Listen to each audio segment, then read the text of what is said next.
வணக்கம் மக்களே, பிளீஸ் பாய் தயவு செஞ்சு ஃபார்முக்கு வந்துருங்க அப்படின்னு கெஞ்சி கேட்டிருக்காரு ஹர்திக் பாண்டியா. அதுக்கு ரோஹித் சர்மாவோட ரியாக்ஷன் என்ன அப்படின்றத பத்தி தான் இந்த வீடியோல பார்க்க போறோம். தற்போது ரோஹித் சர்மாக்கு மும்பை இந்தியன்ஸ் அணியில ரொம்ப பெரிய நெருக்கடி ஏற்பட்டிருக்கு.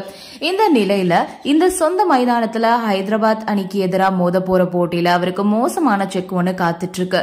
இந்த வருஷம் IPL தொடர்ல இதுவரைக்கும் மும்பை இந்தியன்ஸ் அணியோட முன்னாள் கேப்டனான ரோஹித் சர்மாவோட பேட்டிங் பங்களிப்பு அணிக்கு கிடைக்கவே இல்லை அப்படின்னு தான் சொல்லணும். இதன் காரணமா 6 போட்டியில விளையாடி இருக்கக்கூடிய மும்பை இந்தியன்ஸ் அணி 4 போட்டியில தோல்வி அடைஞ்சு 2 போட்டிகள்ல மட்டுமே வெற்றி பெற்றிருக்காங்க. மும்பை இந்தியன்ஸ் அணிக்கு கேப்டனா இருந்து 8 வருஷத்துல 5 கோப்பைகளை உடனுக்குடன் பெற்றுக் கொடுத்த அசாத்திய வீரரா ரோஹித் சர்மா இருக்காரு. அவருடைய இந்த சாதனையை இன்னொரு வீரர் முறி அடிப்பது அப்படின்றதே IPL தொடர்ல தற்காலிகத்துல முடியாத ஒரு விஷயம். ஏன் அப்படின்னா ஒவ்வொரு அணிகளுமே ரொம்பவே பலம் வாய்ந்த அணியா மாறி இருக்காங்க. அதே சமயத்துல ரோஹித் சர்மா இதுவரைக்கும் 18 வருஷத்துல IPL தொடர்ல ஒரு முறை கூட ஒரு சீசன்ல 600 ரன்கள் எடுத்ததே கிடையாது. அதோட அவரு ஒரே ஒரு முறை மட்டுமே 500 ரன்கள் தாண்டி எடுத்திருக்காரு அப்படின்றது குறிப்பிடத்தக்கது. இதோட அவர் 80 முறை ஒற்றை இலக்கத்துல IPL தொடர்ல வெளியே போயிருக்காரு அப்படின்றதே மலைப்பா இருக்கு. பேட்ஸ்மேனா அவருடைய செயல்பாடு IPL தொடர்ல ரொம்ப ரொம்ப சுமாரா இருக்கிறது அப்படின்றது உண்மைதான். ரோஹித் சர்மா நடப்பு IPL தொடர்ல இதுவரைக்கும் சரியா செயல்படாதது அந்த அணியையும் பாதிச்சிருக்கிறதுனால அவருக்கு நெருக்கடி அதிகரிச்சுக்கிட்டே போயிட்டு இருக்கு.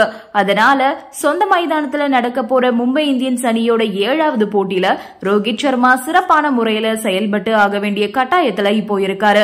ஒருவேளை அவரு சிறப்பா செயல்பட முடியாம போயிருச்சு, அதனால அணி தோத்து போயிட்டு அப்படின்னா அவரை பெஞ்ச்ல உட்கார வைக்கிற மோசமான சூழ்நிலையும் வரலாம்.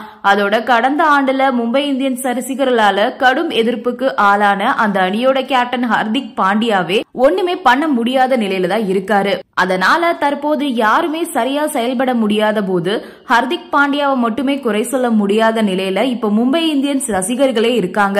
அவங்களுமே பாண்டியாவை மட்டுமே குறை சொல்ல முடியாது இல்லையா அப்படின்னு பாண்டியாவுக்கு சப்போர்ட் பண்ண ஆரம்பிச்சுட்டாங்க. இப்போ வித்தியாசமா ஹர்திக் பாண்டியா மேல இருந்த அழுத்தம் ரோஹித் சர்மா மேல ஏறி இருக்கு. மும்பை இந்தியன்ஸ் முன்னாள் கேப்டன் தப்பிப்பாரா அப்படின்னு பொறுத்திருந்துதான் நாம பார்க்கணும். இந்த நிலையில தான் SRH அணிக்கு எதிராக மோத போற போட்டியில மும்பை அணி வீரர்கள் தீவிரமான பயிற்சியில ஈடுபட்டு இருந்திருப்பாங்க.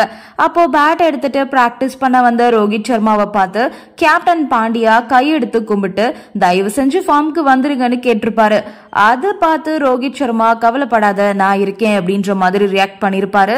ரோஹித் சர்மா ஃபார்முக்கு வர வேண்டிய கட்டாயத்துல தான் இருக்காரு. அவர் ஃபார்முக்கு வந்துதான் ஆகணும். அப்படி வரல அப்படின்னா அவரை தூக்கி பெஞ்சில உட்கார வச்சிருவாங்க. இப்போ புள்ளிப்பட்டியல்ல மும்பை அணி 7வது இடத்துல இருக்காங்க.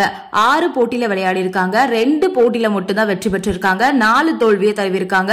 பிளஸ் 0.1 அப்படின்ற ரன் ரேட்ல இருக்காங்க. 4 பாயிண்ட்ஸ் வாங்கியிருக்காங்க. நன்றி, வணக்கம்.